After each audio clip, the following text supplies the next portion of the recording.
उसकी बनाई हुई कृतियां शामिल हैं और प्रकृति में शामिल नहीं है। सबसे ज्यादा चीता केवल हमारे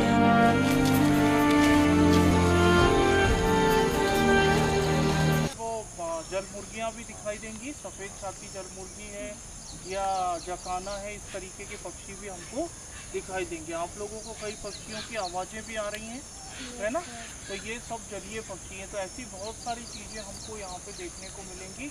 तो आवाज़ के साथ साथ तो पक्षी अलग तरीके के होते ही हैं। ये तिनकों से वो बुनता है घोंसला और पेंडुलम नुमा है, लटक रहा है। और जो आपने सांप की बात कही, तो सांप की बात ये है उसमें कि वो सुरक्षा के लिए घोंसला इतनी पतली डाली पर बनाता है कि सांप उसके ऊपर न आ पाए। उसमें सेल्यूलोज होता है लकड़ी में, उसको डाइजेस्ट करके मूल तत्वों में दीमक परिवर्तित कर देती है। अगर दीमक न हो तो जंगलों में मूल तत्वों का अभाव हो जाएगा और नए पेड़ अंकुरित नहीं हो पाएंगे, नए बीज अंकुरित नहीं हो पाएंगे, वो नए वृक्ष नहीं बन पाएंगे। तो दीमक इसलिए अत्यंत महत्वपूर्ण है। ये देखिए, एक पक्षी पंख फैलाए, लेफ्ट साइड में देखिए खजूर के पास बबूल के पेड़ पे ऐसे पंख फैलाए।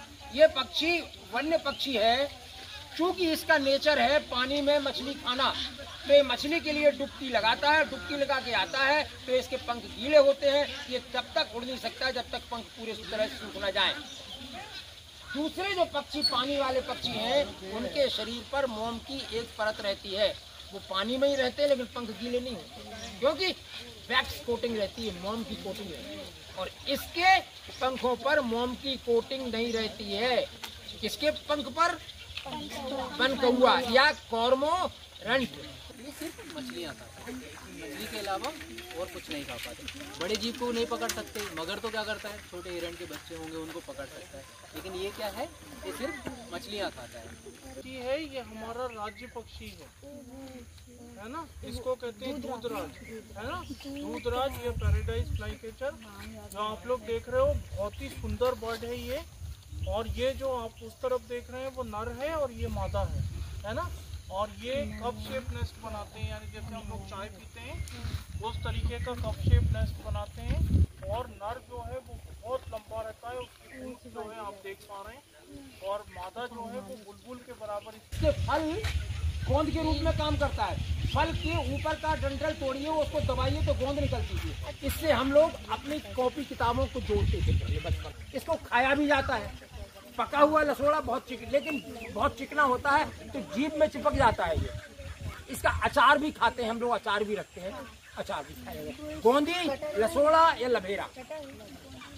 तो प्रकृति के सभी जीवों का संरक्षण करें उसी शिद्दत के साथ जिस प्रकार बड़े जीवों का संरक्षण करते हैं, सभी का संरक्षण करें और पर्यावरण को संरक्षित रखें। अगर वो छोटी ततैया नष्ट हो जाएगी जलवायु परिवर्तन से, तो बरगद जैसे विशाल वृक्ष का अस्तित्व भी समाप्त हो जाएगा।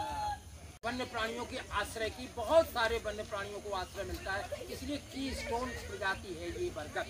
मधुमक्खियां ही परागण की क्रिया संपन्न करती है, तभी बीज, अनाज और फल पैदा होते हैं।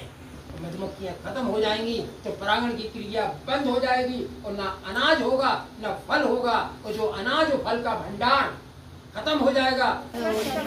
अब ये बनेगा प्यूपा, ये बना, ये है प्यूपा। ये खोल बना के रखिए, खोल के अंदर चला गया तो प्यूपा बना, उसमें फिर तितली बनती है, और प्यूपे के बाद फिर तितली बनती है। ये कैटरपिलर है, इसको लार्वा या कैटरपिलर या इल्ली। अंडे के बाद ये रूप आता है और इसके बाद आता है कोकून का। तो इसके बाद कोकून बनेगा। कोकून जब पूरा अंदर मैच्योर हो जाएगा तो एक छोटा सा होल करके फिर उसमें से तितली बाहर निकलती है। सांप को ईश्वर ने इस पृथ्वी पर मनुष्य की रक्षा करने के लिए भेजा है, अर्थात वो चूहों की संख्या को नियंत्रित करता है, कंट्रोल करता है। सांप न हो तो हमारे घर में चूहों की संख्या इतनी बढ़ जाएगी कि हम और आपके दैनिक जीवन में बहुत परेशानी। पहली बात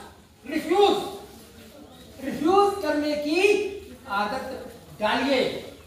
दूसरी याद रिड्यूस